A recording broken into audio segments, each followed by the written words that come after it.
Hello everyone, ये आपकी zoology second semester syllabus जो आपके पेपर का नाम है इकोलॉजी एंड एनवायरमेंटल बायोलॉजी। इसके इंपॉर्टेंट क्वेश्चन सीरीज चल रहे हैं और ये आपका नेक्स्ट वीडियो है जिसमें हम लोग इंपॉर्टेंट क्वेश्चंस को डिस्कस करेंगे, इंपॉर्टेंट टॉपिक को डिस्कस करेंगे।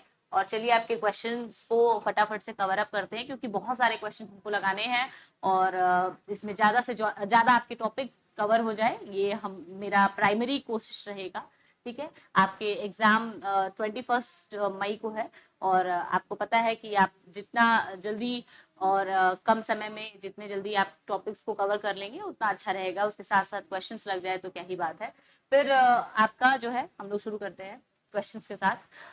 पहला क्वेश्चन है biomagnification in water bodies is mainly caused by. तो बायोमैग्निफिकेशन टर्म आपको पता होगा, बहुत बार मैंने पढ़ाया है। ठीक है, और आपको सारे जो है अच्छे जो जितने भी इंपॉर्टेंट, मैंने कितनी बार बोला है इकोलॉजी भाई आपका क्या है कि लर्निंग है, टर्म है और फैक्ट्स है। ये सारी चीजें आप जितना याद कर लेंगे, बार बार जितना देखेंगे पढ़ेंगे उतना आपके लिए इजी हो जाएगा। आपको बस याद करना है और क्वेश्चन लगाते जाना है। ठीक है, बायोमैग्निफिकेशन को एक और नाम दिया जाता है बायो एक्यूमुलेशन। बायो एक्यूमुलेशन, ठीक है। इसका क्या मतलब होता है, आपका मेनली किससे कॉज्ड होता है वो चीज तो मैं बताऊंगी ही। होता क्या है इसका मतलब कि आपके जितने भी ऑर्गेनिज्म होते हैं लोअर ट्रॉपिक लेवल्स में, लोअर ट्रॉपिक लेवल्स मतलब आपके नीचे से जब हम लोग ट्रॉपिक लेवल को शुरू करते हैं, आपको पता होगा ट्रॉपिक लेवल 1 2 3। ठीक है, कैसे बनता है और कैसे इसका फॉर्मेशन होता है। जो आपके ट्रॉपिक लेवल 1 है वो क्या होते हैं, प्रोड्यूसर्स होते हैं। इसके बाद आपका ट्रॉपिक लेवल 2 में आपके क्या होते हैं, कंज्यूमर्स होते हैं। फिर टॉप कंज्यूमर्स होते हैं। ठीक है, वो क्या करते हैं, फीड करते हैं आपके जो लोअर ट्रॉपिक लेवल्स पे फीड करते हैं। और जैसे जैसे आप टॉप पे जाते हैं वो क्या होते हैं, इंक्रीजिंग ऑर्डर में आपके क्या होते हैं, बढ़ते चले जाते हैं। भाई जो प्रोड्यूसर्स है वो फोटोसिंथेसिस करते हैं, उनको हर्बीवोर्स खाते हैं। इसके बाद आपके हर्बीवोर्स को कार्निवोर्स खाता है, कार्निवोर्स को उसके टॉप कार्निवोर्स खाते हैं। तो ये सारी चीजें हमें पता है। ठीक है, होता क्या है कि बायो एक्यूमुलेशन का मतलब ये है कि किसी ऐसे केमिकल, किसी ऐसे केमिकल या फिर हैवी मेटल्स कह लीजिए। ठीक है, तो कोई भी आपका हार्मफुल केमिकल है या हैवी मेटल है वो क्या हो रहा है, कहीं एक्यूमुलेट हो रहा है। कहीं मतलब बायो मतलब लाइफ में एक्यूमुलेट हो रहा है। ठीक है, किसी लिविंग चीज में एक्यूमुलेट होते चला जा रहा है। और कैसे एक्यूमुलेट होगा, जो प्रोड्यूसर्स है मतलब कि आपके जितने भी फाइटोप्लैंक्टन्स वगैरह हैं, ठीक है, या आपके छोटे एनिमल्स हैं, वो क्या करें आपके ठीक है, वो क्या करे किसी एक केमिकल का यूज करे। ठीक है, और क्या हो उनके लाइफ में उनकी बॉडी में या उनके टिश्यू में क्या हो, जैसे डीटीटी वगैरह है, ये आपके क्या होते हैं टिश्यूज में इनके एक्यूमुलेट होते चले जाते हैं। और फिर इनके जब टॉप कंज्यूमर इनको फीड करते हैं ना, तो ये कभी भी आपके क्या होता है, ये केमिकल्स यूटिलाइज नहीं हो पाते हैं, डिग्रेड नहीं हो पाते हैं। आपके जितने भी जू प्लैंकेटॉन है, फाइटो प्लैंकेटॉन है या जू प्लैंकेटॉन है, इनके बॉडी या टिश्यू से कभी क्या हो जाते हैं, डिग्रेड नहीं हो पाते हैं। उसकी वजह से ये क्या होता है, टॉप कार्निवोर्स में उस जब टॉप कार्निवोर्स इनको खाएंगे या इनके ऊपर वाले जो आपके क्या होता है टॉपिक लेवल के एनिमल्स इनको खाते हैं, तो क्या होता है कि उनके बॉडी में भी ट्रांसफर हो जाएगा, क्योंकि खाते तो इनका इन्हीं के पार्ट्स है या फिर इनकी बॉडी को ही कंज्यूम करते हैं। तो भाई जिसको कंज्यूम करेंगे उसके टिश्यू में जो भी चीजें थी वो उनके बॉडी में अब ट्रांसफर हो जाएगी। क्यों ट्रांसफर हो जाएगी, क्योंकि अब खा तो उसी को रहे हैं। और ये जो केमिकल्स होते हैं या हैवी मेटल्स होते हैं, ये कभी भी क्या होते हैं, इनके टिश्यू से डिग्रेड ही नहीं होते हैं। तो नेक्स्ट जब टॉपिक लेवल में जाएगा तो होता क्या है कि इनको जब कोई कंज्यूम करेगा तो इनके टिश्यू को ही कंज्यूम करेगा, इनके फ्लैश को ही खाएगा या इनके फूड को ही खाएगा। ठीक है, तो होता क्या है कि जब इनको खाए तो इनकी पूरी बॉडी को खाए, और क्या होता है इनके टिश्यूज में जो केमिकल्स पड़े हैं वो इनकी बॉडी में ट्रांसफर हो जाते हैं। अब इनकी बॉडी में जाएंगे मतलब नेक्स्ट टॉपिक लेवल में जाएंगे तो यहाँ भी नहीं डिग्रेड होते हैं, ये भी इनके भी जाते हैं और टिश्यूज में फिर ये कहीं जाके एक्यूमुलेट हो जाते हैं। ठीक है, अब जो इनको नेक्स्ट खाएगा उसमें जाके एक्यूमुलेट हो जाएंगे। तो क्या होता है कि हर एक टॉपिक लेवल पे ये केमिकल्स ट्रांसफर होते रहते हैं, कभी ये डिस्ट्रॉय नहीं होते हैं। और ऐसे केमिकल्स के एक्यूमुलेशन को ही हम लोग क्या कहते हैं, बायो एक्यूमुलेशन। मतलब आपके लाइफ में ये किसी बायोलॉजिकली क्या हो रहे हैं, चेन में एक्यूमुलेट होते जा रहे हैं और ट्रांसफर होते जा रहे हैं। ठीक है, तो आप कह सकते हैं कि फूड चेन में आपका क्या हो रहा है, ट्रांसफर हो रहा है। किसका ट्रांसफर हो रहा है, केमिकल्स का ट्रांसफर हो रहा है और बायो एक्यूमुलेशन हो रहा है, मतलब एक्यूमुलेशन हो रहा है इस केमिकल्स का, ठीक है। तो आपके क्या होते हैं, डीडीटी, यहाँ से आपको पता चल गया होगा, मैंने केमिकल्स का नाम लिया उसी से पता चल गया होगा कि डीडीटी ऐसा केमिकल है जो आपका क्या होता है, टिश्यूज में जाके आपके एनिमल या प्लांट्स में बैठेगा तो कभी भी उनके टिश्यूज से वो डिस्ट्रॉय नहीं होता है, और जो भी नेक्स्ट उनको खाते हैं, इनको फूड की तरह कंज्यूम करते हैं, उनके बॉडी में भी वो केमिकल ट्रांसफर हो जाते हैं, ठीक है। नेक्स्ट इसके बाद आपका क्वेश्चन है natural source of air pollution. तो एयर पॉल्यूशन का नेचुरल सोर्स, यहाँ पे क्वेश्चन में ध्यान देना है कि natural source of air pollution क्या होता है। तो आपको पता है कि अगर नेचुरली कोई पॉल्यूशन हो रहा है तो नेचुरली में आपका पेस्टिसाइड और फंगिसाइड नहीं आता है, ये नेचुरली नहीं बनाया गया है, ठीक है। व्हीकल्स और इंडस्ट्री नेचुरल नहीं है, बर्निंग ऑफ फॉसिल फ्यूल और स्मोक नेचुरल नहीं है, तो आपका फिर नेचुरल में आ क्या जाएगा, वोल्केनिक इरप्शंस और फॉरेस्ट फायर, ठीक है।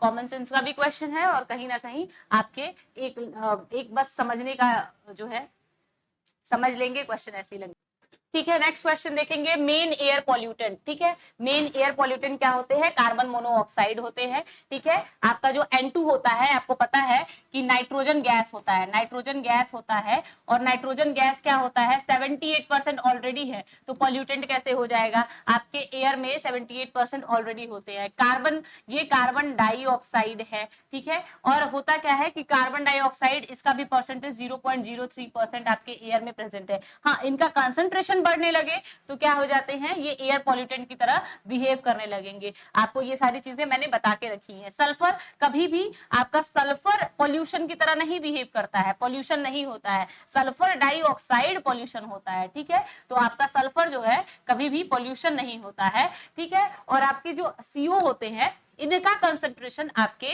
क्या हो, एटमॉस्फेयर में अगर रहेगा, ठीक है, तो ये क्या करते हैं, हीमोग्लोबिन के साथ रिएक्ट करके एक स्टेबल कंपाउंड का फॉर्मेशन करते हैं और ऑक्सीजन के बाइंडिंग को क्या कर देते हैं, रिड्यूस कर देते हैं। ऑक्सीजन के बाइंडिंग को क्या कर देते हैं, रिड्यूस कर देते हैं, घटा देते हैं आपके आरबीसी में, ठीक है। आरबीसी मतलब रेड ब्लड सेल में, ठीक है। तो ये आपका क्या होता है, कार्बन मोनोऑक्साइड का कंसंट्रेशन क्या करता है, आपके ह्यूमन बॉडी के लिए एयर पॉल्यूटेंट का काम करता है, ठीक है।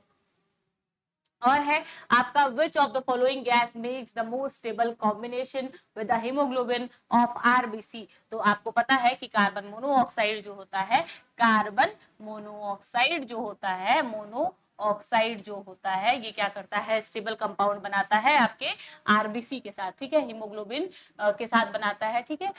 जो हीमोग्लोबिन किसमें होता है, आरबीसी सेल में होता है, ठीक है। और हीमोग्लोबिन का काम क्या होता है, ऑक्सीजन से बाइंड करना, ठीक है, ऑक्सीजन से बाइंड करना। लेकिन अगर आपके एयर में क्या हो, कार्बन मोनोऑक्साइड हो, तो ये क्या करते हैं, कार्बन मोनोऑक्साइड की कैपेसिटी 200 से 250% परसेंटेज, ये बहुत तेजी से, ठीक है, क्या करते हैं, बहुत तेजी से बाइंड करते हैं हीमोग्लोबिन से, ठीक है। इनकी जो कैपेसिटी है बाइंडिंग की आपके कार्बन मोनोऑक्साइड से, आप ये कह लीजिए हीमोग्लोबिन ज्यादा आपके तेजी से कार्बन मोनोऑक्साइड से बाइंड करता है इंस्टेड ऑफ आपके ऑक्सीजन से, ठीक है। तो है क्या कि अब इतनी तेजी से अगर बाइंड कर रहे हो और एक स्टेबल कंपाउंड बना रहे हो, ठीक है, स्टेबल कंपाउंड बना रहे हो, इसका मतलब है कि आपका कार्बन मोनोऑक्साइड क्या है, एक आपका जो है मेजर पॉल्यूटेंट, अभी पिछले वाले क्वेश्चन में हम लोग देखा था। और क्या होता है कि हीमोग्लोबिन में आपका क्या कर देता है, ऑक्सीजन के बाइंडिंग को रिड्यूस कर देता है, क्योंकि आपका प्रतिशत ही बहुत ज्यादा है ना, स्टेबिलिटी, स्टेबल और कंबाइन होने का, ठीक है, स्टेबल आपके मॉलिक्यूल्स बनाने का और फिर कंबाइन होने का, ठीक है। अब lichen do not like to grow in cities because of, अब लाइकेन जो होता है किस सिटी में मतलब क्यों सिटीज में नहीं ग्रो करता है, क्यों बताइए भाई। हमको पता है कि सिटीज में होता क्या है कि सल्फर डाइऑक्साइड जो होता है, पोल्यूशन बहुत हाई होता है। क्यों होता है, क्योंकि ये व्हीकल्स के इमिशन से, ठीक है, और इंडस्ट्रीज से, व्हीकल से और आपके इंडस्ट्रीज से, ठीक है, इंडस्ट्रीज से सबसे ज्यादा इमिशन कार्बन सल्फर डाइऑक्साइड का होता है। और सल्फर डाइऑक्साइड जो होते हैं आपके मेजर पॉल्यूटेंट्स होते हैं सिटीज में, और क्या करता है ये, इसके प्रेजेंस में कभी भी लाइकेन ग्रो नहीं करता है। ठीक है, आपका कभी भी लाइकेन ग्रो नहीं करता है। क्यों नहीं ग्रो करता है? क्योंकि जो आपका सल्फर डाइऑक्साइड होता है, बहुत ही इंटरेस्टिंग चीज बता रहे हैं कि सल्फर डाइऑक्साइड जो होता है आपके एल्गी, अच्छा ये बताइए लाइकेन पता है? लाइकेन पता है क्या होता है? लाइकेन आपका एल्गाई और फंगस का कॉम्बिनेशन होता है। ठीक है, एल्गी और फंगस जब एक साथ एसोसिएट होते हैं तो ये लाइकेन बनाते हैं। ठीक है, सिम्बायोटिक एसोसिएशन होता है दोनों के बीच में।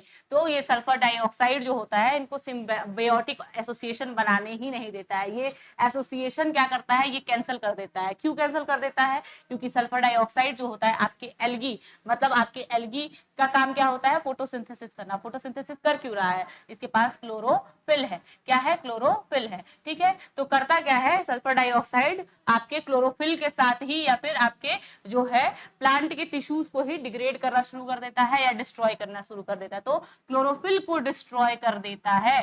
ठीक है, क्लोरोफिल को डिस्ट्रॉय कर देता है सल्फर डाइऑक्साइड, इसलिए एल्गी और फंगस का फॉर्मेशन ही नहीं होता है। तो है क्या कि आपके जो सल्फर डाइऑक्साइड होते हैं ये मेजरली आपके व्हीकल्स और इंडस्ट्री से निकलते हैं। और आपको पता है कि व्हीकल सबसे ज्यादा यूज कहाँ पे होता है? आपके सिटीज में यूज होता है। ठीक है, burning of fossil fuel is the main cause of, अभी पिछले क्वेश्चन हम लोग देख चुके हैं कि बर्निंग ऑफ फॉसिल फ्यूल सबसे ज्यादा, अच्छा बर्निंग ऑफ फॉसिल फ्यूल हो या आपके व्हीकल्स में सबसे ज्यादा इमिशन किसका होता है? सल्फर डाइऑक्साइड का, जिसको SO2 हम लोग लिखते हैं। ठीक है, इसको SO2 लिखते हैं, गंदा सा लिखा हुआ है, इसको अच्छा सा लिख दिया। ठीक है, अच्छा सा SO2 लिख दिया मैंने। चलिए नेक्स्ट क्वेश्चन। नेक्स्ट क्वेश्चन क्या है? Taj Mahal is threaten due to, तो आपका ताजमहल जो होता है सबसे ज्यादा थ्रेटन किससे होता है? देखिए क्लोरीन आपका कोई क्या है कि क्लोरीन आपके क्या करते हैं? ओजोन लेयर के जो है डिप्लेशन में काम करते हैं, तो इनका ताजमहल से लेना देना नहीं है। ऑक्सीजन जो है ये आपको पता है कि कोई पॉल्यूटेंट नहीं है, तो ये आपका ऑप्शन नहीं होगा। हाइड्रोजन कोई पॉल्यूटेंट नहीं है, तो ये आपका ऑप्शन में नहीं होगा। सल्फर डाइऑक्साइड कॉमन सेंस भी लगाएंगे तो आपको मिल जाएगा। होता क्या है कि सल्फर डाइऑक्साइड जो होता है SO2 जो होता है ये क्या करता है? वाटर के प्रेजेंस में क्या करता है? सल्फ्यूरिक एसिड बनाता है। ठीक है, सल्फ्यूरिक एसिड बनाता है। ठीक है, डाइल्यूट होता है बट ये सल्फ्यूरिक एसिड बनाता है। अब होता क्या है कि इसके इमिशन के वजह से, अच्छा है क्या कि आगरा के सिटी में इंडस्ट्रियल जो है डेवलपमेंट के कारण आपके क्या हो रहा है? सल्फर डाइऑक्साइड सबसे ज्यादा रिलीज होते हैं। ठीक है, अभी हम लोग पिछले 2 क्वेश्चंस में भी डिस्कस कर चुके हैं कि सल्फर डाइऑक्साइड का इमिशन सबसे ज्यादा कहां से होता है। तो होता क्या है कि आपके जो सल्फर डाइऑक्साइड रिलीज सबसे ज्यादा कहां से होता है? इंडस्ट्रीज से होते हैं। अब ये करते क्या है कि जो आपके एटमोस्फियर में वाटर होते हैं उनके साथ रिएक्ट करके सल्फ्यूरिक एसिड बना लेते हैं। अब ये एसिड क्या कर रहा था? ताजमहल के ऊपर जब गिरना शुरू हुआ तो इसको धीरे धीरे कोरोड करने लगा। ठीक है, कोरोड करके एक टर्म दिया जाता है मार्बल कैंसर। आपका पूरा ताजमहल मार्बल से बना हुआ है ना, तो मार्बल कैंसर बोलते हैं इसको, या फिर इसको एक और नाम दिया जाता है मार्बल लेप्रोजी। ठीक है, तो क्या है कि ये कोरोड करते हुए जो है क्या करता था कि मार्बल जो आपके ताजमहल के जो मार्बल्स है उनके ऊपर पीलापन या फिर ये कह लीजिए उनको जो मार्बल की क्वालिटी है उसका वो खराब करते चला जा रहा है। तो इसको एक टर्म दिया गया मार्बल कैंसर कर रहा है, या फिर मार्बल लेप्रोजी मतलब कुष्ठ रोग होता है। ठीक है, तो ये आपका सल्फर डाइऑक्साइड मेनली जो गैस था उसके वजह से हो रहा था। Some effect of the sulphur dioxide and transformation product on the plant, अभी मैंने बताया कि ये क्लोरोफिल का डिस्ट्रक्शन कर देता है। ठीक है, साइटोप्लाज्म में जाके देखिए बड़ा ये होता है ना कि ये जाते हैं सल्फर डाइऑक्साइड सीधे आपके सेल जो होता है सेल के साइटोप्लाज्म में ही जाके ये क्या कर जाते हैं? एंटर कर जाते हैं। अब साइटोप्लाज्म में एंटर कर गया और क्लोरोफिल को क्या कर देता है? ये डिस्ट्रॉय करना शुरू कर देगा। ठीक है, अब नेक्स्ट क्या है? Photochemical smoke form by congested metropolitan cities mainly consist of, तो आपको पता है फोटोकेमिकल आपके जो स्मोक होते हैं यूवी रेडिएशंस की वजह से जो फॉर्मेशन होता है, मेनली कौन कौन से होते हैं, ओजोन होता है और आपका पर ऑक्सी एसिटाइल नाइट्रेट होता है, इसी को बोलते हैं पेन, ठीक है, और आपका नॉक्स मतलब आपके जितने भी नाइट्रोजन ऑक्साइड के गैसेस होते हैं, ठीक है, ये आपका होता है। आपको एक लाइन में याद होना चाहिए कि फोटोकेमिकल स्मोक कौन कौन से होते हैं, ठीक है, ये लर्निंग है आपका। मैं बार बार कह रही हूँ इकोलॉजी अच्छे से याद कर लीजिए, जितना पढ़ेंगे उतना याद होगा। फोटोकेमिकल स्मोक क्या है, पॉल्यूटेंट है, और क्या है भाई, पॉल्यूटेंट ही होता है, ठीक है, डिटर्जेंट नहीं है, गम नहीं है, रेडियो एक्टिव सब्सटेंस नहीं है, ये आपका क्या होता है, पॉल्यूटेंट होता है। स्मोक क्या होता है, आप लोग पढ़े होंगे, स्मोक याद करने की चीज है। स्मोक किससे बनता है, स्मोक बनता किससे है, स्मोक प्लस आपका क्या होता है, फॉग, ठीक है, स्मोक धुएं और आपका क्या होता है, फॉग के फॉर्मेशन। फॉग मतलब आपका क्या होता है, जो आपके शीत के, ठीक है, दोनों के मिक्सअप को क्या बोलते हैं, स्मोक बोलते हैं, ठीक है, तो आपका क्या होता है, धुआं, और जब आपका शीत मिल जाता है तो स्मोक बना लेता है। There was first photochemical smoke, आपके फर्स्ट फोटोकेमिकल स्मोक कहाँ पाए गए थे, तो आपको याद होना चाहिए ये आपके लॉस एंजलिस में सबसे पहले आपका फोटो जो केमिकल स्मोक पाया गया था, ठीक है ना। फोटोकेमिकल स्मोक देखिए, दो चीज इसमें आप एकदम याद रखिएगा कि फोटोकेमिकल स्मोक पॉल्यूटेंट होता है, और मेजर पॉल्यूटेंट इसमें कौन कौन से होते हैं, O3 ओजोन होता है, और क्या होता है, पेन होता है, जिसको पर ऑक्सी एसिटाइल नाइट्रेट बोलते हैं, और आपके नॉक्स होते हैं, मतलब आपके नाइट्रोजन ऑक्साइड के जितने भी गैसेस होते हैं, ठीक है, ये एक पॉल्यूटेंट है, इसीलिए मैंने ये सारे क्वेश्चंस एक साथ रख दिए। स्मॉग क्या होता है, स्मोक और फॉग का कॉम्बिनेशन होता है, और फोटोकेमिकल आपके जो स्मॉग पहली बार कहाँ देखा गया था, लॉस एंजलिस में देखा गया था, ठीक है, तो ये आपको मेजर जितने क्वेश्चन बन सकते थे मैंने उनको एक साथ कंबाइन करके बता दिया है। अब आप ये जो है जितने अच्छे से पढ़ेंगे, जितने अच्छे से प्रैक्टिस कर लेंगे, और जितनी बार वीडियोस को अगर नहीं समझ में आता बार बार रिपीट करके देखो, ठीक है, तो आपको मोस्ट ऑफ द कॉन्सेप्ट ऐसे ही क्लियर हो जाएगा, ठीक है, और अपना एक कॉमन सेंस लगाओ, सबसे ज्यादा आपको ऑप्शन एलिमिनेट करना है, ठीक है। एक तो आपका यूनिट जो है, सारे यूनिट्स जो है बहुत ही आपके बेसिक चीजें हैं, मतलब इकोलॉजी एंड एनवायरमेंटल बायोलॉजी सबसे इजीएस्ट आपका कह सकते हैं, इजीएस्ट पेपर होता है, इजीएस्ट टॉपिक होते हैं, और आप जानते हैं कि जितना इसको आप रट ले, जितने अच्छे से आप इसको रट लेंगे ना, उतना अच्छा आपका पेपर होने वाला है। तो आप कोशिश करिए, कॉमन सेंस लगाइए, कॉन्सेप्ट को रट लीजिए, और जितना हो सके आप ऑप्शंस को एलिमिनेट करते हुए अपने क्वेश्चन को सॉल्व करने की कोशिश करिए। ऑप्शन ऐसे ही मिल जाएगा आपको, ठीक है, कनेक्ट करने की कोशिश करिए कि अच्छा ये चीज, जैसे अब हमको पता है कि भाई फोटो केमिकल जो स्मोक होते हैं उसके मेजर आपके गैसेस कौन कौन से होते हैं, या मेजर एलिमेंट्स कौन कौन से होते हैं, आपको ये पता है, तो आप कभी भी हाइड्रोकार्बन या सल्फर डाइऑक्साइड, कार्बन डाइऑक्साइड के पीछे भागेंगे ही नहीं।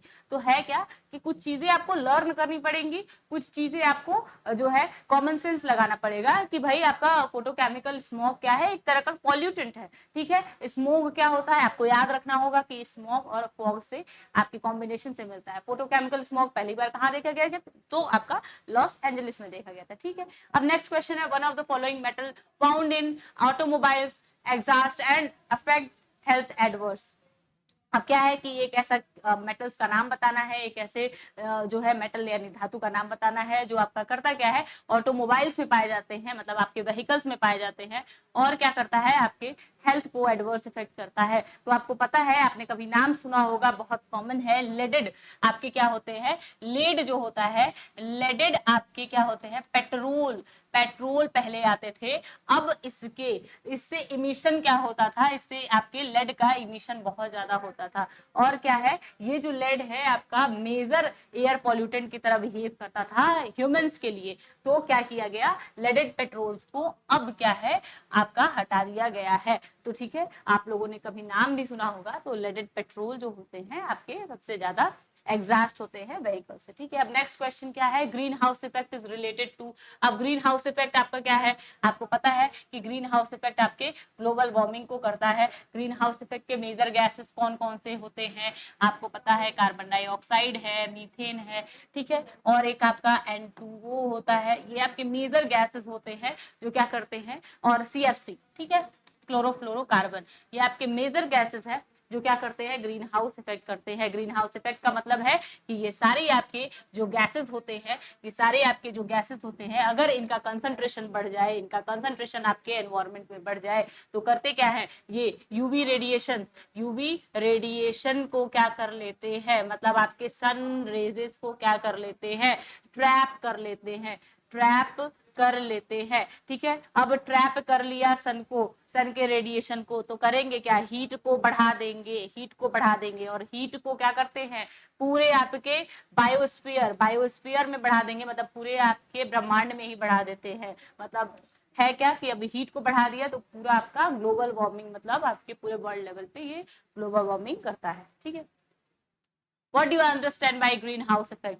अब क्या होता है green house effect, increase in the temperature due to increase in carbon dioxide concentration. अभी तो हमने डिस्कस किया, पहला ही ऑप्शन आपका सही है।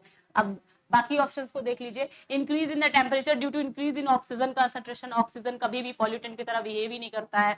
Decrease in temperature due to decrease in, तो डिक्रीज कभी टेम्परेचर में नहीं होता है, ठीक है, तो आपका डिक्रीज नहीं होता है। Increase in the temperature due to decrease in carbon dioxide, तो भाई डिक्रीज कार्बन डाइऑक्साइड नहीं, इंक्रीज हो जाए अगर कंसंट्रेशन में, तो आपका जो है ग्रीन हाउस इफेक्ट दिखाना शुरू कर देता है। Which of the following is not a green house gas? अभी मैंने बताया कि कौन कौन से मेजर आपके ग्रीन हाउस गैस होते हैं। ये होता है, ठीक है, N2O होता है, कार्बन डाइऑक्साइड होता है, तो हो गया क्या, आपके सल्फर डाइऑक्साइड जो होते हैं ग्रीन हाउस गैस में नहीं आता है, ठीक है।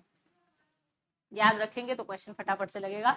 Ozone layer in the upper atmosphere या स्ट्रेटोस्फेयर इज डिस्ट्रॉयड बाय, तो आपके जो ओजोन लेयर होते हैं सबसे ज्यादा किससे डिस्ट्रॉय होते हैं, क्लोरोफ्लोरो कार्बन से डिस्ट्रॉय होता है। आपका क्या करता है, CFC जो होता है आपके O3 से रिएक्ट करेगा और क्या करता है, आपके ऑक्सीजन में इसको कन्वर्ट कर देता है और नेसेंट ऑक्सीजन में कन्वर्ट कर देता है, ठीक है, मतलब आपके ऑक्सीजन एटम बना देता है, ठीक है, ऑक्सीजन एटम बना देता है, ठीक है।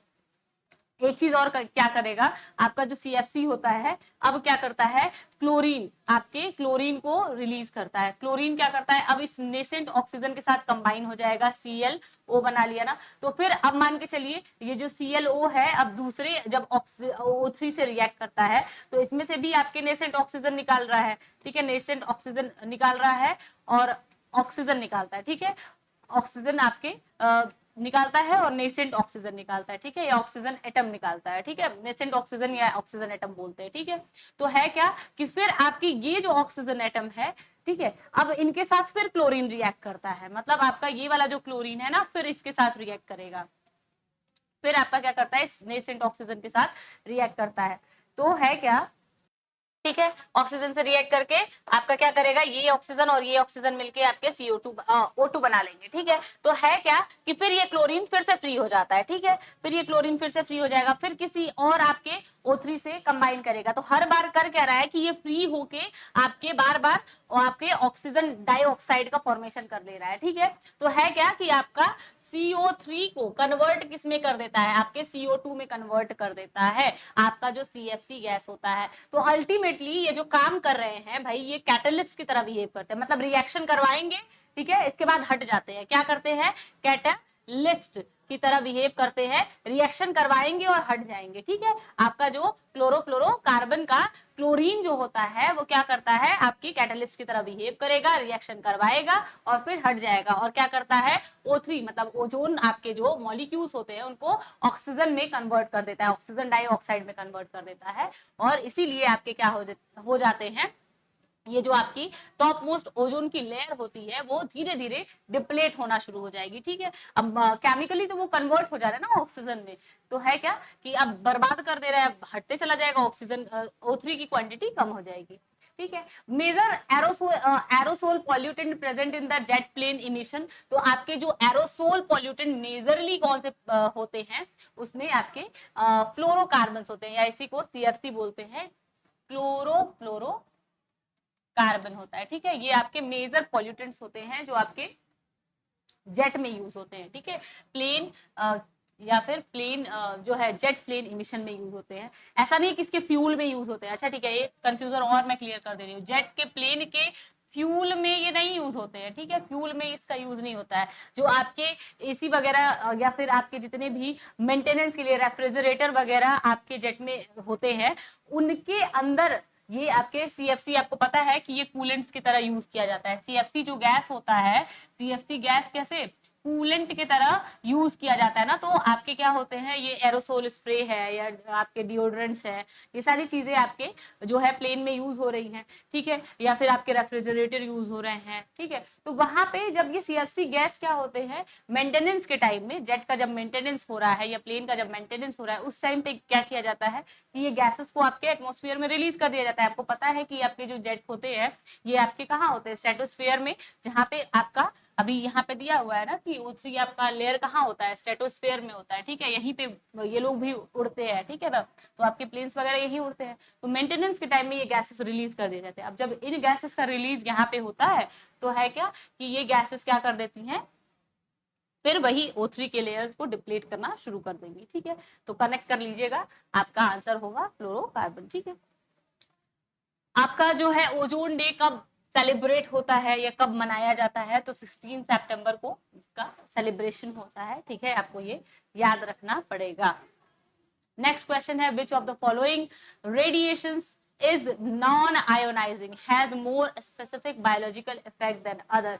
कौन सा ऐसा गैस है जो नॉन आयोनाइजिंग है और आपका क्या है, मोर स्पेसिफिक है बायोलॉजिकल इफेक्ट करने के लिए, मतलब बायोलॉजिकल मतलब लाइफ पे इफेक्ट करने के लिए सबसे ज्यादा, या लाइफ पे एडवर्स इफेक्ट करने के लिए सबसे ज्यादा कौन सा आपका गैस होता है। तो देखिए आपके जो यूवी रेडिएशंस होते हैं या यूवी रेजेस होते हैं, ये क्या करते हैं, कब मतलब बहुत ज्यादा आयोनाइजिंग नहीं होते हैं। आयोनाइजिंग का मतलब आपके सेल्स के अंदर जब इनको क्या करना होता है, क्या करना होता है किसी भी सेल के अंदर या फिर किसी भी आपके जब केमिकल्स के ऊपर रिएक्ट करते हैं तो ये क्या करते हैं, इलेक्ट्रॉन का रिलीज करवा देते हैं, ठीक है। तो आपके यूवी रेडिएशंस के अंदर इतनी पावर नहीं होती है कि ये इलेक्ट्रॉन आपके सेल से या टिश्यू से आसानी से आपके क्या हो, एलिमिनेट करा दे या फिर उनके साथ छेड़छाड़ नहीं कर पाते हैं, ठीक है। तो है क्या कि ये केवल करते क्या है, आपके सेल के टिश्यू के अंदर जाएंगे, डैमेज करेंगे आपके डीएनए को या फिर आपके जो जितने भी प्रोटीन्स होते हैं उनके साथ छेड़छाड़ करते हैं। लेकिन क्या है कि इनके अंदर इतनी एनर्जी नहीं होती है कि किसी को आयोनाइज कर दे, ठीक है, इतना एनर्जी नहीं होता है कि आयोनाइज कर पाए, ठीक है।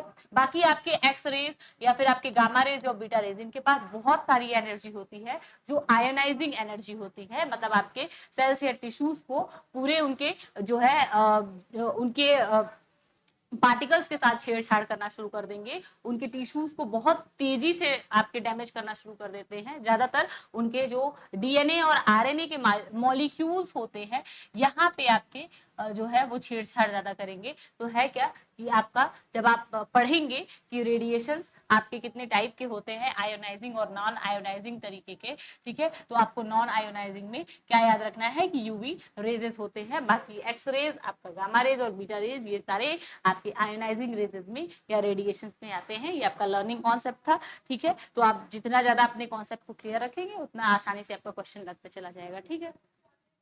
नेक्स्ट है, UV rays prove lethal due to inactivation of. तो अभी मैंने बताया कि इनएक्टिवेशन किसका कर देते हैं, प्रोटीन का, पिगमेंट्स का, न्यूक्लिक एसिड का, ठीक है। और आपके ये कार्बोहाइड्रेट, फैट, विटामिन, इन सब से इनका कोई लेना देना नहीं होता है, ठीक है। तो आपके सीधे डायरेक्ट ये प्रोटीन और पिगमेंट्स जितने भी हैं बॉडी के और न्यूक्लिक एसिड है, न्यूक्लिक एसिड में वो जाके अपना भाई अपना कारनामा करेंगे, ठीक है, और आपके सेल को डैमेज करना शुरू कर देते हैं। The gas responsible for Bhopal gas tragedy. तो भोपाल गैस ट्रेजेडी को मैंने बताया है कि मीथेल आइसोसाइनाइड, जिसको MIC भी बोलते हैं, ये आपका जो है मेजर गैस या फिर यही कह लीजिए कि आपके सबसे हार्मफुल गैस की तरह बिहेव किया था। और कहाँ बिहेव किया था, आपको पता है कि पेस्टिसाइड, ये एक pesticide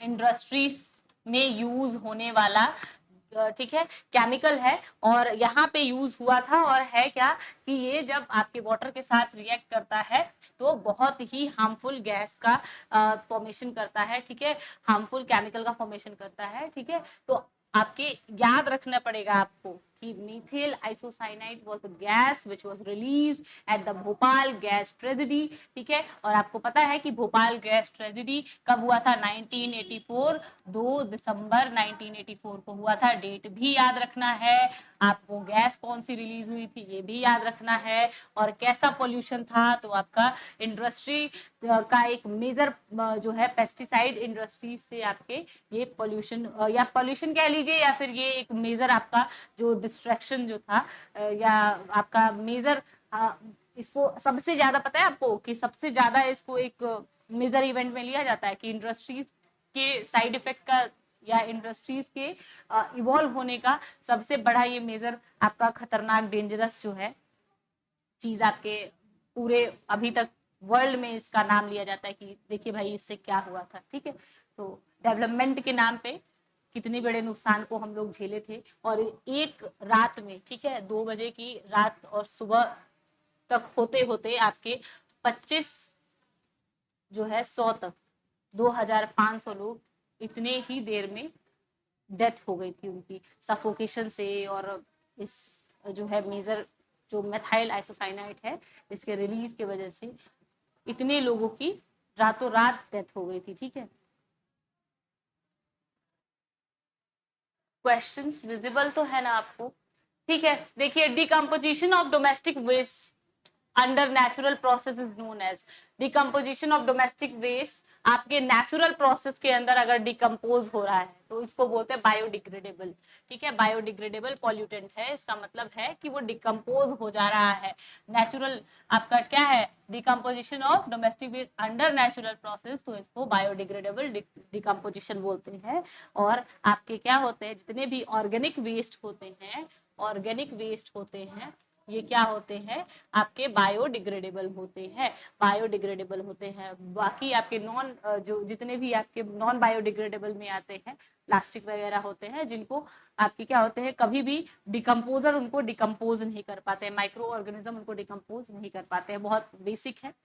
if water pollution continues at it present rate, अगर वाटर पोल्यूशन कंटिन्यू रहा बहुत जैसे हो रहा है तो क्या करता है, इवेंचुअली क्या करता है, तो वाटर पोल्यूशन अगर कंटिन्यू रहेगा, मतलब आपका कोई वाटर है, ठीक है, आपका कोई एरिया है, ठीक है, जहाँ पे पॉन्ड या लेक है, ठीक है, अगर उसमें लगातार वाटर पोल्यूशन होते रह रहा है तो क्या होगा, धीरे धीरे आपके ऑक्सीजन की क्वांटिटी क्या हो जाती है, अनअवेलेबल हो जाती है, ठीक है। वाटर साइकिल स्टॉप नहीं होता है, नाइट्रेट मॉलिक्यूल अनअवेलेबल, ये सारी चीजें आपकी रिलेटेड ही नहीं है, प्रिवेंट आपका प्रेसिपिटेशन, ये सारी चीजें आपका क्या होता है, कोई मैटर नहीं करता है, ठीक है। आपके ऑप्शंस, आप कॉमन सेंस लगाएंगे तो इन ऑप्शंस का कोई मतलब नहीं है यहाँ पे। तो है क्या कि आपके ऑक्सीजन के मॉलिक्यूल्स को वाटर जो है वाटर में क्या हो जाएगा, कम हो जाएगा। अब देखिए, जो आपके पॉन्ड या लेक होते हैं, ठीक है, पॉन्ड रिवर जो होते हैं, इसमें अगर एक्यूमुलेशन हो रहा है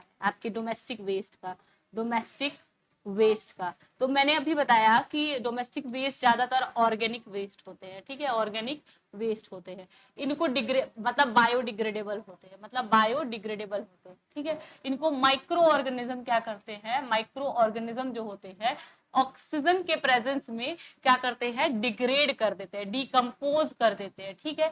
तो है क्या कि भाई आपके इसी वाटर में रिलीज हो रहा है, इसमें माइक्रो ऑर्गेनिज्म है भी, ठीक है, इसको डिकम्पोज तो इन मैटर्स को कर देंगे, ठीक है, इसको डिकम्पोज तो कर देंगे, लेकिन बदले में ऑक्सीजन यूज कर रहे हैं, और वाटर में डिजोल्व ऑक्सीजन जब आपका डिकम्पोजिशन में ही यूज हो जाएगा तो आपकी जितनी एक्वेटिक लाइफ होगी उसके लिए कहाँ पानी बच गया। तो है क्या कि आपका वाटर जो होता है उसमें ऑक्सीजन की क्वांटिटी घटते चली जाती है, और जो आपके ऑर्गेनिज्म होते हैं इनके लिए क्या होता है, इनके लिए ऑक्सीजन जो होता है उसका लेवल कम हो जाता है, और धीरे धीरे ये भी अब डेड होना शुरू हो जाएंगी। तो है क्या कि बहुत तरीके से मल्टीपल इफेक्ट दिखाना शुरू कर देता है, ऑक्सीजन का लेवल घटना शुरू हो जाता है, ठीक है। Often in water bodies subjected to sewage pollution fishes die because of, अब भाई आपका जब फिशेस क्यों डाई होना शुरू हो जाती है, अभी मैंने बताया कि reduction of dissolve oxygen cause by microbial activity, इसके वजह से क्या होता है आपके, फिर से पढ़िएगा, ऑफन ज्यादातर क्या होता है, water body subjected to sewage pollution, अगर बहुत ज्यादा उसमें सीवेज पॉल्यूशन हो रहा है किसी वाटर बॉडीज में, पॉन्ड में या लेक में, तो फिशेस डाई कर लगती है, मतलब आपकी मछलियां या फिर जो भी आपके एनिमल्स है, वाटर एनिमल्स है, वो मरने लगेंगे। तो क्यों मरने लगते हैं भाई? क्या है, ऑक्सीजन का रिडक्शन होने लगेगा धीरे धीरे, तो वो डाई करना शुरू हो जाएंगे। ठीक है, अभी मैंने पीछे यही बताया है। ठीक है क्या कि आप कॉन्सेप्ट्स को कनेक्ट करिए। Next question is similar, very similar, आपके जो पहले के क्वेश्चंस थे उससे बहुत सिमिलर है। देखिए, if large quantity of domestic sewage, ठीक है, कॉन्टिन्यूसली इम्पेटेड इन स्मॉल स्ट्रीम, मतलब आपके छोटे से किसी तालाब में या फिर पानी का कोई नहर है, वहां पे लगातार सीवेज वेस्ट जा रहा है, डोमेस्टिक वेस्ट जा रहा है, तो है क्या कि ऑर्गेनिक वेस्ट होते हैं, उनको डिकम्पोज करेंगे तो आपका डिप्लेशन ऑफ द ऑक्सीजन, धीरे धीरे वहां पे ऑक्सीजन की कमी हो जाएगी। डिप्लेशन का मतलब होता है ऑक्सीजन आपका धीरे धीरे कम होना शुरू हो जाएगा। बायोलॉजिकल मैग्निफिकेशन, सबसे पहला ही क्वेश्चन था। बायोलॉजिकल मैग्निफिकेशन क्या होता है? Accumulation of the pollutant in the higher level of the organism. ठीक है, अब जल्दी जल्दी से क्वेश्चन कवर करेंगे। The chlorofluorocarbon in the atmosphere leads to, क्या करता है? आपके ओजोन का रिडक्शन कर देगा। ठीक है क्या?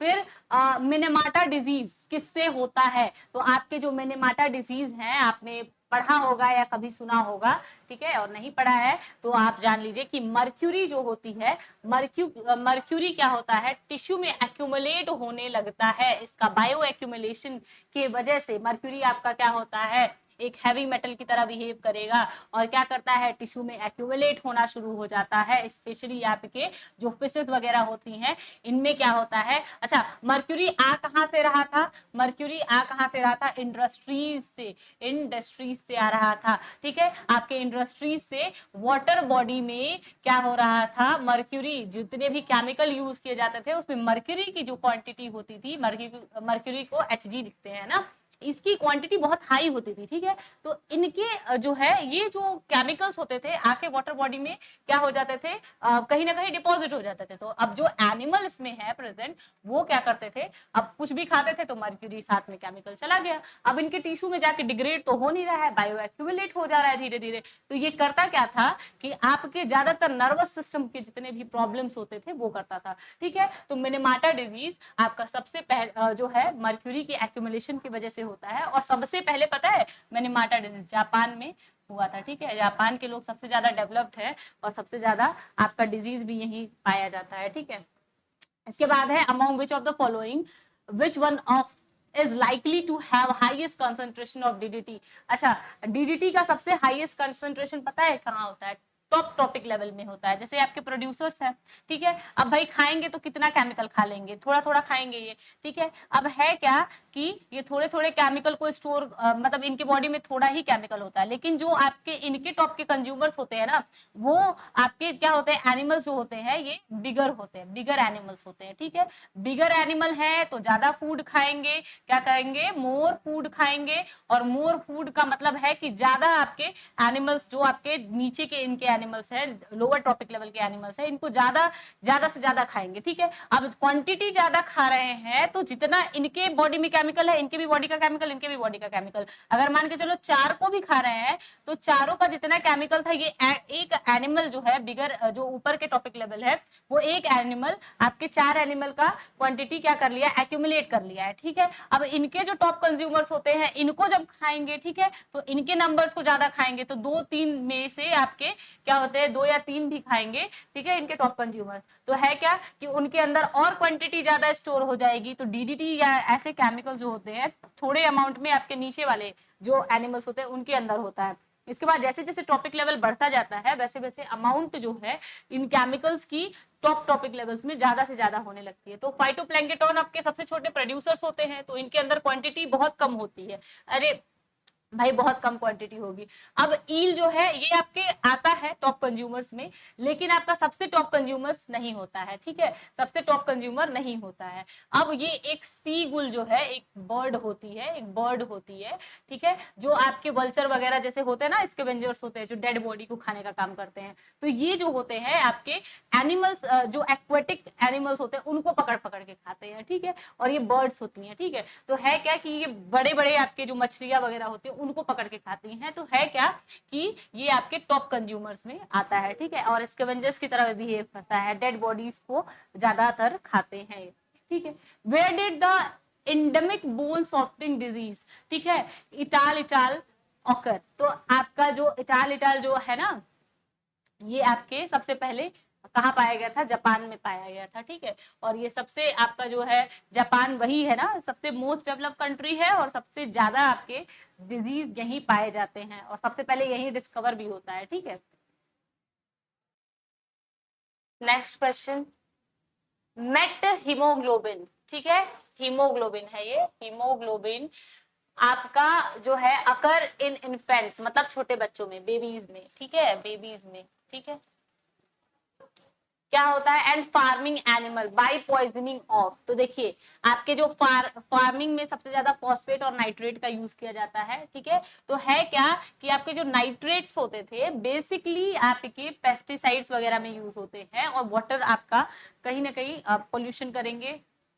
है क्या कि ये जो नाइट्रेट होते हैं ना, ये क्या करते हैं आपके हीमोग्लोबिन को, हीमोग्लोबिन जो होता है इसको कन्वर्ट कर देते हैं मेट हीमोग्लोबिन में, ठीक है। अच्छा, हीमोग्लोबिन में आपको पता होगा कि Fe जो है 2 होता है, Fe2 मतलब आयरन जो है प्रेजेंट होता है वो आपके Fe2 फॉर्म में प्रेजेंट होता है। तो हीमोग्लोबिन अब नाइट्रेट करते क्या थे कि Fe2 को Fe3 में कन्वर्ट कर देते थे, ठीक है, फेरिक को फेरस में कन्वर्ट कर देते थे। अब है क्या कि इसमें कन्वर्ट कर दिया ना हीमोग्लोबिन को, तो हीमोग्लोबिन की जो है कैपेसिटी ऑक्सीजन से बाइंड होने की, ऑक्सीजन से बाइंड होने की क्या हो जाती है, कम हो जाती है, ठीक है। ऑक्सीजन से बाइंड होने की कैपेसिटी उनकी कम हो जाती है क्या कि नाइट्रेट का काम है आपके हीमोग्लोबिन को मेट हीमोग्लोबिन में कन्वर्ट कर देना। और हीमोग्लोबिन में आयरन जो होता है Fe2 के फॉर्म में प्रेजेंट होता है, उसको कन्वर्ट कर देते हैं Fe3 के फॉर्म में, ठीक है। अब Fe3 के फॉर्म में कन्वर्ट कर दिया तो होता क्या है कि ऑक्सीजन की बाइंडिंग कैपेसिटी क्या हो जाती है, कम हो जाती है आपके हीमोग्लोबिन से, ठीक है, आपके हीमोग्लोबिन से ऑक्सीजन की बाइंडिंग कैपेसिटी कम हो गई, ठीक है। तो है क्या कि आपके नाइट्रेट यही काम करते हैं, अब पॉल्यूटेंट की तरह बिहेव करेंगे। Release of the phosphate and nitrate in the water bodies like lake and river leads to, करते क्या है, आपको पता है कि ये आपके पेस्टिसाइड्स होते हैं, ठीक है। करेंगे क्या, पेस्टिसाइड का काम क्या होता है कि आपके क्या करते हैं, जितने भी प्लांट है उनके क्या करते हैं, प्रोडक्शन को बढ़ाने के लिए यूज होते हैं ना पेस्टिसाइड। और आपके जो है ये सारी चीजें एग्रीकल्चर में क्यों यूज किया जाता है क्या कि ये आपके जो है एग्रीकल्चर में यूज ही इसीलिए होते हैं कि आपके क्वालिटीज को इंक्रीज कर दें, है ना, ठीक है। तो है क्या कि आपके न्यूट्रिएंट इनरिच्ड होते हैं आपके फॉस्फेट और नाइट्रेट, ठीक है। पेस्टिसाइड ये होता क्या है कि आपका फर्टिलाइजर की तरह बिहेव करता है, सॉरी पेस्टिसाइड इंसेक्टिसाइड की तरह नहीं, फर्टिलाइजर की तरह बिहेव करता है। और ये प्लांट्स की क्या करता है, क्रॉप की क्वांटिटी को इनरिच कर देता है, क्या इनहेंस कर देता है, इनहेंस कर देता है, ठीक है, इनहेंस कर देता है। अब है क्या कि इनहेंस करते करते ये होते क्या है कि पूरे पूरे यूज तो हो नहीं पाते फर्टिलाइजर्स आपके, रन ऑफ होके होगा क्या कि ये वाटर बॉडीज में जाएंगे, सॉरी यहाँ है आपका वाटर बॉडी, ये वाटर बॉडी में जाएगा, ठीक है, वाटर बॉडी में जाएगा। अब वाटर बॉडी में जाते हैं तो आपके प्लांट्स वगैरह जो आपके हाइड्रोफाइट्स होते हैं, जो वाटर बॉडी के अंदर होते हैं ना हाइड्रोफाइट, उनको यूज करना शुरू कर देंगे, उनको यूज करना शुरू कर देते हैं। हाइड्रोफाइट्स जो होते हैं प्लांट्स बॉडी, मतलब जो प्लांट बॉडी होते हैं आपके वाटर बॉडीज में, वो क्या करते हैं अब इनको यूज करना शुरू करते हैं। अब धीरे धीरे जैसे इनको यूज करना शुरू किए, आपका क्या होता है कि आपके प्लांट की क्वांटिटी बढ़ जाएगी, आपके फाइटोप्लैंक्टन्स की जो है क्वांटिटी बढ़ जाएगी। तो धीरे धीरे क्या होता है कि आपके ये वाटर बॉडी को कहीं ना कहीं क्या करते हैं, डिस्ट्रॉय करना शुरू कर देते हैं। मतलब वाटर अब आपका जो है अब धीरे धीरे क्या हो रहा है, आपके न्यूट्रिएंट से भरता जा रहा है, अब उसमें प्लांट का क्या हो रहा है, सक्सेशन हो रहा है, इकोलॉजिकल सक्सेशन की तरफ बढ़ाना शुरू कर देते हैं, ठीक है। तो यूट्रॉपिकेशन इसी को बोला जाता है, यूट्रोफिकेशन ये बोलते हैं या यूट्रॉपिकेशन, आप जो भी बोलते हो अपने हिसाब से इसको प्रोनाउंशिएट कर लीजिएगा। तो ये होता है आपका अच्छा, कभी भी यूट्रोफिकेशन पूछा जाए तो आपके इतना याद रखिएगा कि कभी भी न्यूट्रिएंट्स का इनरिचमेंट होने लगे वाटर बॉडी में, मतलब आपके न्यूट्रिएंट्स बढ़ना शुरू हो जाए, स्पेशली आपके नाइट्रेट और फॉस्फेट बढ़ना शुरू हो जाए, या फिर आपका एग्रीकल्चर जो है आपके पॉल्यूशंस की वजह से आपके वाटर में क्या हो जाए, या एग्रीकल्चर में जो फर्टिलाइजर्स वगैरह यूज हो रहे हैं उनके वजह से क्या हो, आपके वो क्या हो रहे हैं, रन ऑफ होके आपके वाटर बॉडी, कोई आसपास के वाटर बॉडी में जाना शुरू हो जा रहे हैं, तो वहां पे वाटर बॉडी में क्या होता है, न्यूट्रिएंट्स का इनरिचमेंट बढ़ जाएगा और यूट्रॉपिफिकेशन करना शुरू कर देंगे। ठीक है, तो यूट्रॉपिक लैक क्या होते हैं, रिच इन न्यूट्रिएंट्स होते हैं। इस पे बहुत क्वेश्चन आता है, बहुत क्वेश्चन आता है। ठीक है, आपके वाटर ब्लूम मेनली किससे कॉज होते हैं, आपको पता होगा, तो वाटर ब्लूम आपके ज्यादातर किससे कॉज होते हैं, साइनोबैक्टीरिया से कॉज होते हैं, साइनोबैक्टीरिया। और साइनोबैक्टीरिया आपका ब्लू ग्रीन एल्गी होता है। ठीक है, तो blue green algae water Bloom करता है। ठीक है, या एल्गल ब्लूम करता है। अब eutrophication result in reduction of, अच्छा यूट्रोफिकेशन का रिजल्ट क्या होता है कि आपके ज्यादा से ज्यादा क्या होते हैं, जब न्यूट्रिएंट बढ़ना शुरू हो जाते हैं तो आपके जो एनिमल्स होते हैं या प्लांट्स होते हैं वो बढ़ना शुरू हो जाएंगे। ठीक है, तो है क्या कि धीरे धीरे वो जो है आपके ऑक्सीजन के लेवल को डिक्रीज करना शुरू कर देते हैं वाटर बॉडीज से। ठीक है ना, इसके बाद बीओडी स्टैंड फॉर, बीओडी का मतलब मैंने बताया है कि आपका बीओडी का मतलब होता है, इसके पहले अभी हम लोग जब क्वेश्चन सॉल्व कर रहे थे तो बीओडी का क्या मतलब होता है, जब आपके ऑक्सीजन का लेवल डिक्रीज होता है, कहाँ पे, किसी वाटर बॉडी में, कैसे वाटर बॉडी में कैसे डिक्रीज हो रहा है, वाटर पॉल्यूशन के वजह से डिक्रीज हो रहा है। ठीक है, वाटर पॉल्यूशन की वजह से वाटर बॉडी में ऑक्सीजन का लेवल डिक्रीज हो रहा है।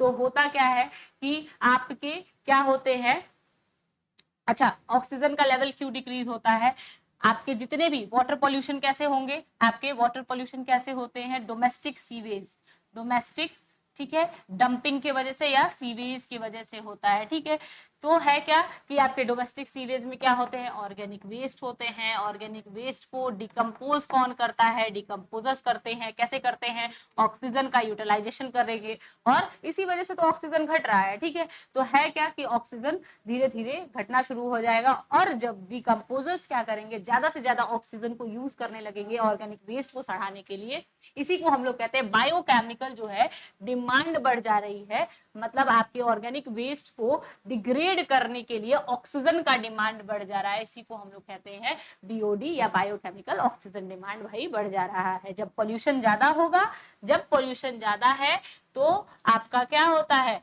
बीओडी जो है बढ़ जाता है, बीओडी जो होता है बढ़ जाता है। ठीक है, और कहाँ पे, वाटर में, वाटर में बीओडी बढ़ जाएगा। और बीओडी अगर बढ़ गया, उल्टा भी क्वेश्चन पूछ सकते हैं, अगर बीओडी बढ़ गया तो इसका मतलब क्या है, इसका मतलब है कि वाटर ज्यादा ज्यादा पोल्यूटेड है। ठीक है, ज्यादा ज्यादा पोल्यूटेड है। BOD of a river is found very high, it means, question आ गया, इसका मतलब है कि वाटर हाईली पोल्यूटेड होता है, हाईली क्लीन वगैरह नहीं होता है।